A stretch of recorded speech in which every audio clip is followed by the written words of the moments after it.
L'affaire Andrew Oberly est tragique et marquante, mettant en lumière les dangers associés à la recherche sur les primates.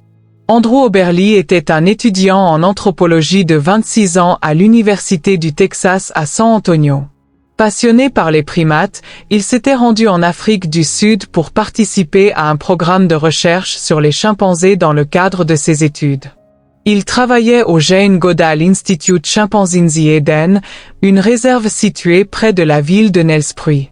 L'incident le 28 juin 2012, alors qu'Andrew Oberly donnait une visite guidée à un groupe de visiteurs, il a franchi 2 barrières de sécurité pour ramasser une pierre. C'est alors que 2 chimpanzés mâles, Charlie et Nina, ont réussi à sortir de leur enclos et l'ont attaqué. L'agression a été extrêmement violente.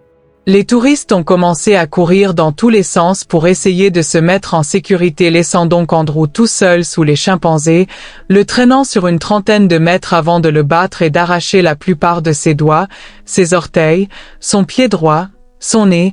Ils ont ensuite arraché ses joues et son cuir chevelu.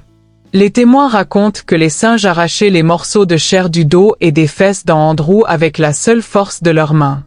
Ils ne pouvaient même pas se défendre parce que les chimpanzés sont 4 à 7 fois plus forts que nous.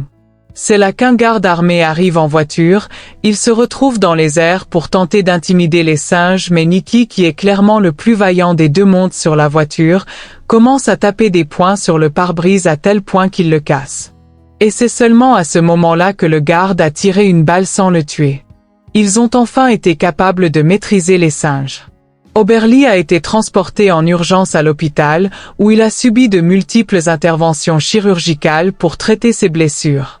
Il a ensuite été rapatrié aux États-Unis, où il a continué à recevoir des soins intensifs et à suivre une réhabilitation longue et douloureuse. L'attaque a eu des conséquences durables sur sa vie. Andrew a dû réapprendre à marcher et a subi d'innombrables séances de thérapie physique. Malgré ces défis, il a montré une résilience remarquable et est devenu un défenseur de la sécurité dans la recherche sur les primates. Oberly Andrew utilise son expérience pour aider d'autres personnes ayant subi des blessures traumatiques. Il a cofondé l'Oberly Institute, une organisation dédiée à la réhabilitation et à l'amélioration de la qualité de vie des personnes souffrant de blessures graves.